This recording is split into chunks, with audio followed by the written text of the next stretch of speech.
दोस्तों 2024 का चुनाव अब नज़दीक आ गया है। अब कुछ ही दिन में चुनाव की घोषणा होने वाली है, क्योंकि कुछ ही समय बचा हुआ है। सारी पार्टियां तैयारियों में लगी हुई हैं। उत्तर प्रदेश में समाजवादी पार्टी हो, इंडिया गठबंधन की अभी तक जो चर्चाएं थीं ज़मीन पर उतारने की, वो नहीं उतर पाई हैं। लेकिन समाजवादी पार्टी अपनी तरफ से तैयारियाँ शुरू कर दी हैं। वो अपने प्रत्याशियों को एक निर्देश देना चाहती है, एक नोटिफिकेशन जारी करना चाहती है अंदर ही अंदर, इंटरनल, कि आप तैयारियों में लग जाओ। और उसके लिए उसने कुछ प्रत्याशियों को नाम भी सूचित कर दिया है, नाम भी दे दिया है कि कौन सा प्रत्याशी कहाँ से खड़ा होगा। क्योंकि दोस्तों समय बहुत करीब है, ज़्यादा समय बचा नहीं है।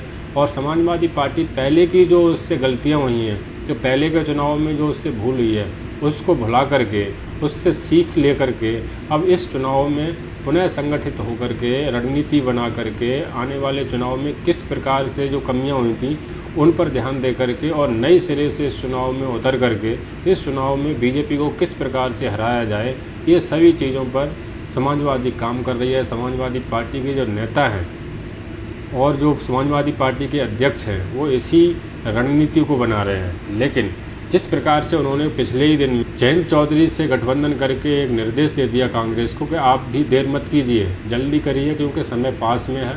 और हम अगर समय ज़्यादा मिलेगा नेताओं को, प्रत्याशियों को अपने क्षेत्र में जाकर काम करने का, उनको जगाने का, वोटरों को अपने कार्यकर्ताओं के साथ मिलकर मीटिंग करने का, रणनीति बनाने का, तो चुनाव के बेहतर परिणाम आएंगे। इसीलिए समाजवादी पार्टी ने इस बार किसी भी कमी को, किसी भी इस प्रकार की भूल को दोबारा न दोहराते हुए ये कदम उठाया है।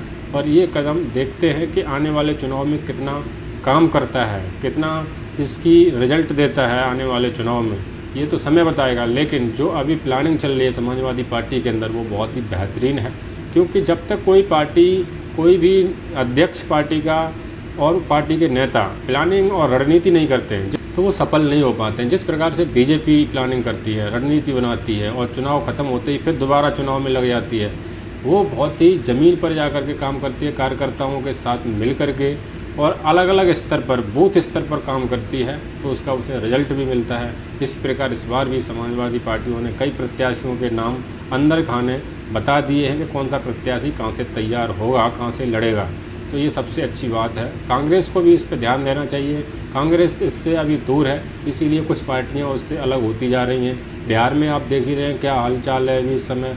और पश्चिम बंगाल में ममता बनर्जी ने मना ही कर दिया है इंडिया गठबंधन के साथ मिलकर लड़ने का। तो इस प्रकार से हैं, कांग्रेस की कमियाँ हैं। कांग्रेस नहीं चाहती है किसी भी क्षेत्रीय पार्टी को बड़ा करना या उसे ज़्यादा सीट देना, क्योंकि समाजवादी पार्टी उत्तर प्रदेश में बड़ी पार्टी है। विपक्ष में सबसे बड़ी पार्टी अगर कोई है तो समाजवादी पार्टी है। या समाजवादी पार्टी को ही ज़्यादा सीट नहीं मिलेंगी और कांग्रेस का कोई वजूद नहीं है। कांग्रेस चाहती है कि हमें ज़्यादा सीट मिले, तो किस हिसाब से मिल सकती है भाई? नहीं हो सकता इस प्रकार से गठबंधन। अगर नहीं हो पाएगा तो बीजेपी को इसका पूरा फ़ायदा होगा और बीजेपी तीसरी बार सरकार बनाने में सफल होगी।